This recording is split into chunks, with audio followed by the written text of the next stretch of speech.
programang ito ay rated SPG. Striktong patnubay at gabay ng magulang ang kailangan. Maaaring may masiselang tema, lengguwahe, karahasan, sexual, horror o droga na hindi angkop sa mga bata. Nawala ng pag-asa itong si Ramon na makita pa itong si Mokang matapos masamang ibinalita ni Severino sa kanya na kahit saan hospital man umano siya nagpunta ay hindi umano niya mahanap itong si Mokang.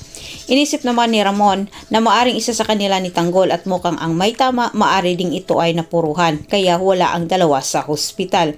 Kaya't nawala ng pag-asa itong si Ramon. Ang Quiapo ang unang naisip ni Ramon na puntahan umano ni Mokang dahil pareho naman ang dalawa na taga Quiapo. Sinasabi sa isip ni Ramon na kung kinakailangan gumamit niyang dahas para mapalabas itong si Mokang umano sa lunggang pinagtataguan nito at sa pamagitan nila Mersing at Nita, gagawin umano niya ito. Ngunit maya-maya lang nakatanggap naman ang tawag itong si Ramon mula kay General.